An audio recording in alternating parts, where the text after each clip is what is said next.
Well, it's late in the day, but I'm going to get a start here and talk to you a little bit about the cross examination of the digital expert.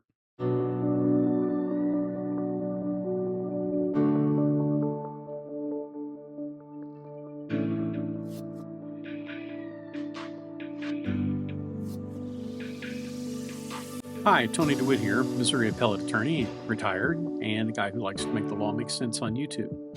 This is what we're talking about today.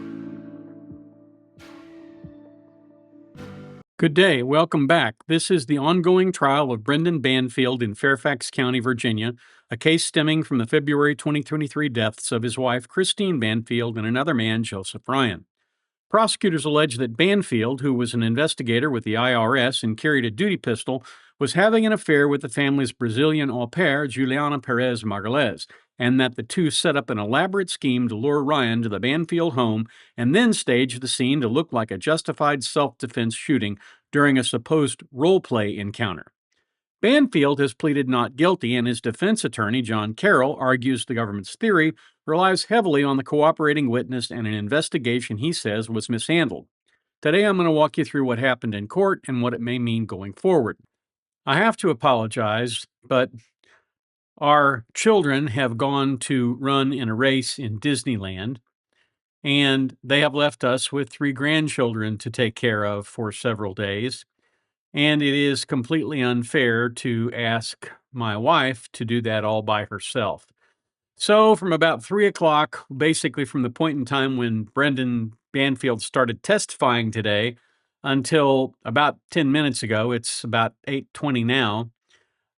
The the sad thing is, I was tied up with grandkids and with cooking and doing all of that, and I just couldn't get to do the video.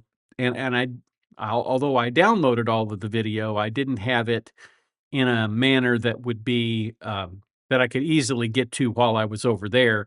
And even if I had it over there, I've got kids that I've got to look after. So again, I apologize for the lateness of getting this out, and I apologize for not being able to look at Brendan Banfield's testimony until tomorrow.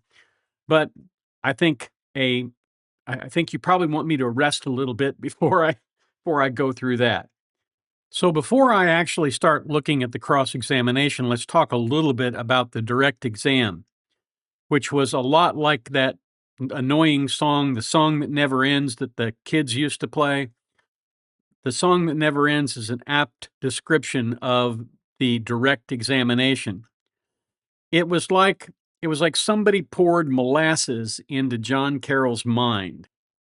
He asked questions very slowly, and the expert would answer, and then there'd be a long pause.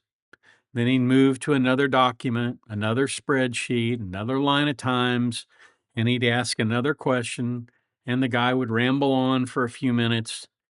And I have seen all of the comments that my folks have made. I saw some of the comments that were made on WUSA and on Court TV, and people were saying if I was on that jury, I would be zoned out at this point. None of this is making any great deal of sense to me.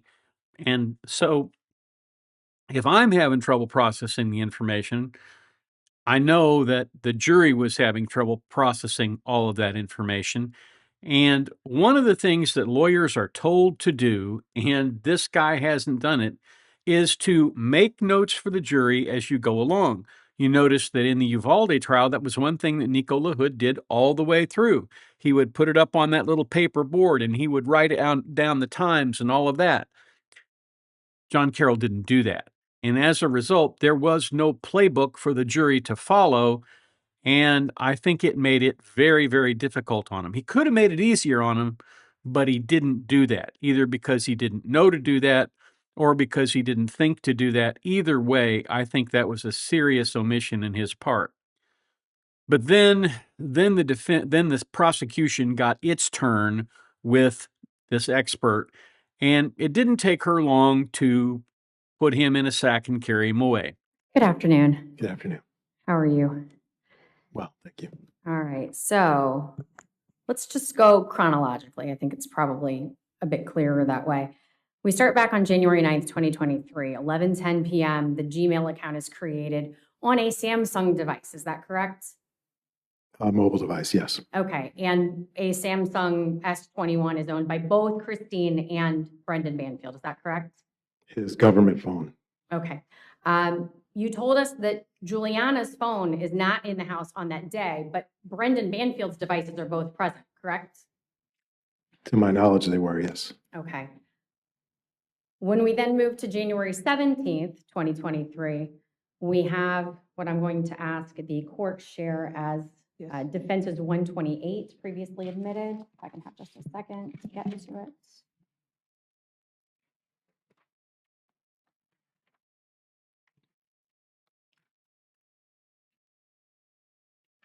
If that could be shared with the jury. Yes.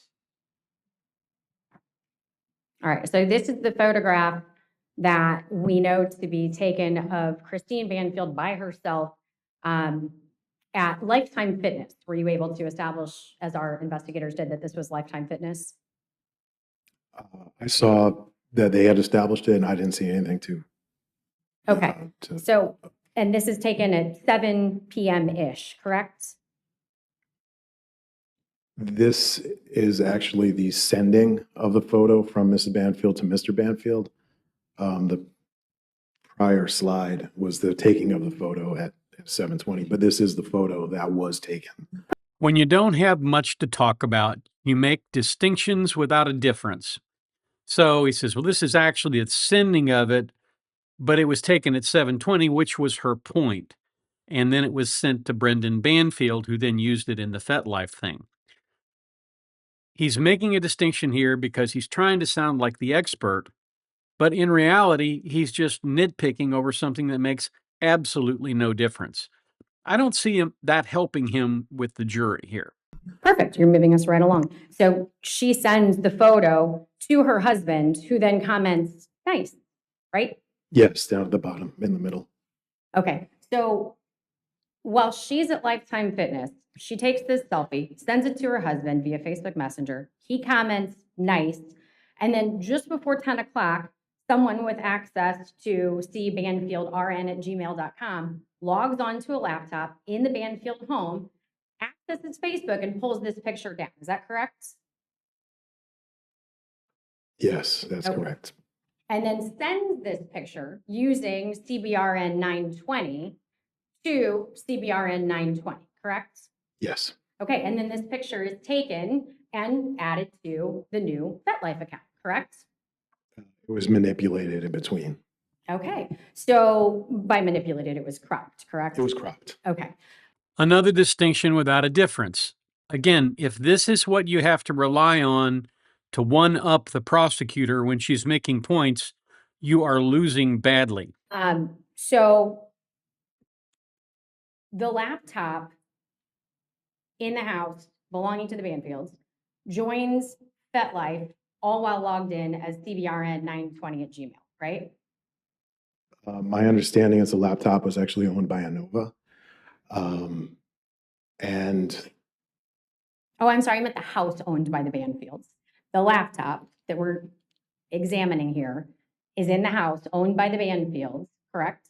yes, Okay, and that laptop searches for FetLife, correct? yes, And that laptop joins FetLife under the CBRN 920 @gmail email, right? it does. Okay, and the laptop edits the Lifetime Fitness photo. Yes, not all in order, but yes. Okay, and meanwhile, all of this is going on the laptop. On the phone that we understand to belong to Christine Banfield, someone is using WhatsApp to talk about Valerie's day, right? Yes, And then by 10:45-ish, someone is Googling Lululemon, frozen tickets, and the story about the child who had their leg amputated, correct? yes, And then checks the C Banfield Gmail account at 11:30, correct? I believe that's correct. Okay, so you acknowledge we're talking about two different devices, right?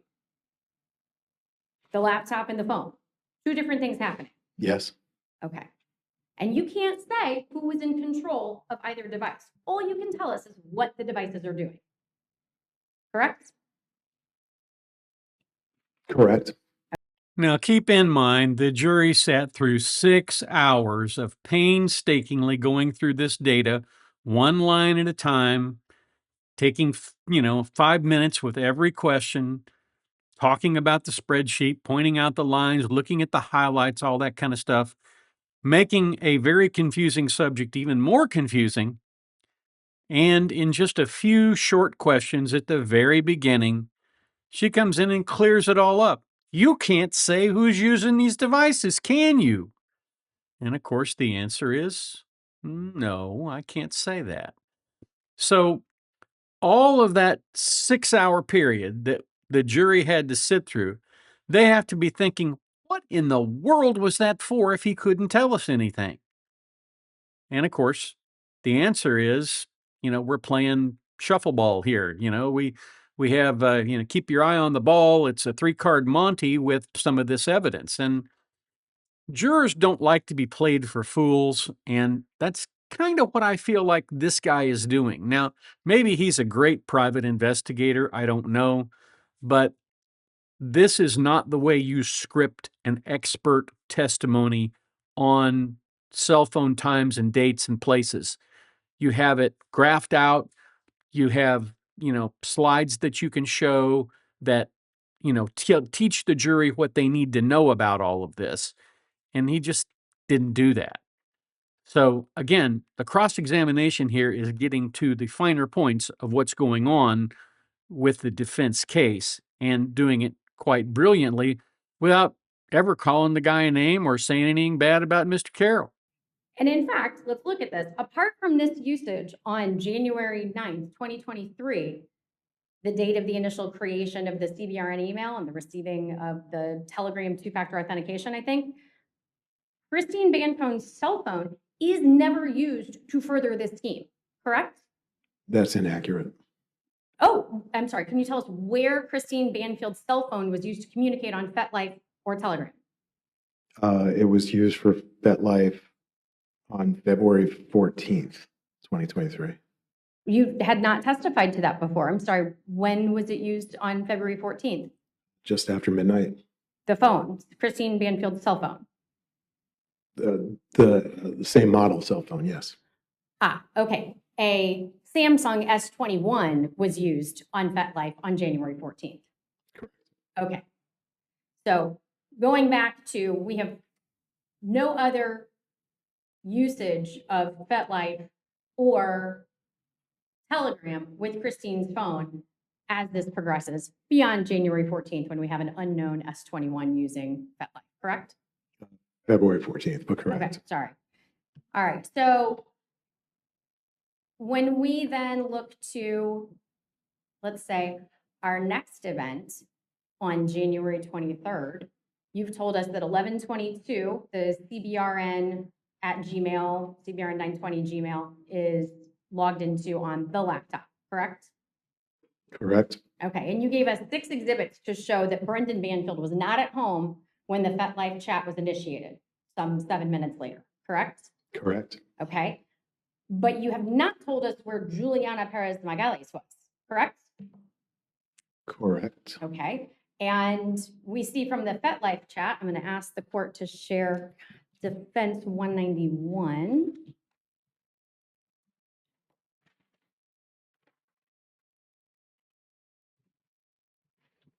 I've got 181. 191. 191, Okay. but Judge, I have 181 pulled up instead. We can just talk about it. In Defense Exhibit 191, one of the FetLife chats, we see the discussion between parties, and the Anastasia persona says, "How has been your experience so far?" Correct? Correct. Okay. On January 30th of 2023 at 10:47 p.m., the CBRN 920 at Gmail account logs in to FetLife again, correct? It does. I believe. Okay, and we went through 7 exhibits to show that Brendan Banfield was in Reston near the Lifetime Fitness at 10:52 p.m. But Juliana Perez Magalhães was at home, correct? I believe she was. Okay, and had been since she left Lifetime ahead of Brendan Banfield, correct? I believe she also arrived ahead of him, but yes. Okay, This is a great example of what I would call litigation judo, using the defense's own expert and his own exhibits to demonstrate that he's full of baloney. And I thought she did that very, very well. Every now and again, I'll be sitting in a chair or doing something else, and all of a sudden something will occur to me. And last night, my wife had to sneeze. She's had a little bit of a cold recently, and she was wiping her nose, blowing her nose. And it suddenly struck me that when Brendan Banfield was doing his, oh, I'm so overcome with emotion thing, that he was, wiping his eyes, I didn't see any moisture on his hands. But even more important than that, what always happens when you cry? Of course, you have to blow your nose. And we never saw him blow his nose. So I believe, again, my opinion, the whole crying thing that he did was a complete and utter act. Now, maybe he does feel bad. Maybe he feels really bad that he killed his wife, if that's indeed what he did. Jury has to tell us whether he did it or not. I'm not going to make that determination for him. I'm just saying that if you cry, you have to blow your nose, and he wasn't blowing his nose. And the same thing applies in the ambulance. He's all broken up, all upset at the hospital. But again, he isn't having to blow his nose. And that to me is a red flag. Now, I could be wrong on that. So if any of you know that I'm wrong, please tell me. But particularly in court, I didn't see him reach for a Kleenex and, do the moose call with it. So I just feel like, again, that was all done for show. I'm going to start now and in just a few minutes looking at the direct testimony of Brendan Banfield, and I'll have a video out on that tomorrow morning. Thanks for watching. I appreciate you being here today. If you have the opportunity today, try to do one kind thing to help somebody else. Any kind thing will do. Buy somebody a Coke, get them a cup of coffee. Anything that makes their day better, that would be a way to help make the world a better place. Because after all, isn't that what we're all after? Now, YouTube has a few things that they think you might be interested in, and they're going to be showing you that right up there.